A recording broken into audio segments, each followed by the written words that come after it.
Are you struggling with life and feel like it's always against you? I know the feeling because I have overcome many challenges in my relatively short life.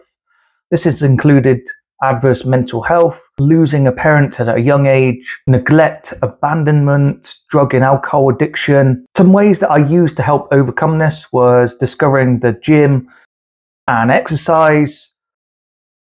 This led me to compete in a bodybuilding competition at the age of 15. However, with my life lacking direction and purpose, I then went to join the military at the age of 18. I served 12 years in a commando regiment, completing 2 tours of Afghanistan and various other exercises in countries such as Norway. As soon as my life was looking up, it came crashing down again when unexpectedly at the age of 29, I was diagnosed with a rare form of heart disease. This came as a huge shock, as you can imagine, because I had no symptoms whatsoever.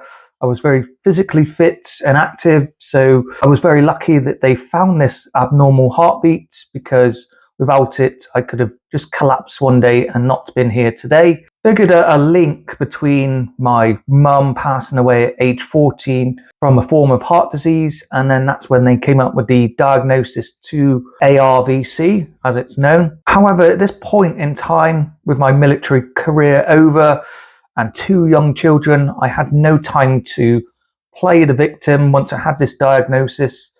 Therefore, I had to pick myself up and carry on. That included looking for a new career, as well as not feeling sorry for myself. However, after less than 2 years, my health got so bad that I struggled to walk up the stairs at some points. I had 21 kilograms of fluid retention, and this then led me to being admitted to intensive care for 5 months, waiting for a heart transplant. During this 5-month stay in intensive care, I ended up having 8 operations in total and almost died 3 times.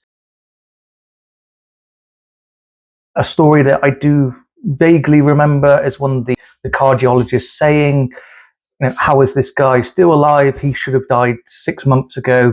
And I really think that exercise played a key role in strengthening my heart before the disease come about. So that's something that I highly advocate doing, and trying to eat a healthier, balanced diet, of course. Now, all of this 5-month stay in hospital, this happened during the first COVID lockdown.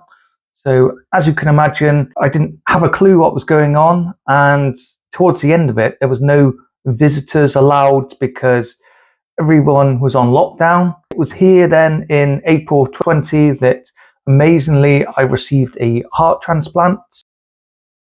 Here I am nearly 5 years on, and since that day when I managed to walk out of hospital, 2 weeks later, I've managed to complete 2 marathons. I've also managed to raise thousands of pounds for charity, and also as well, getting to spend some extra precious time with my 2 young boys. Seeing them grow up is the best blessing of all, and that's all because of organ donation.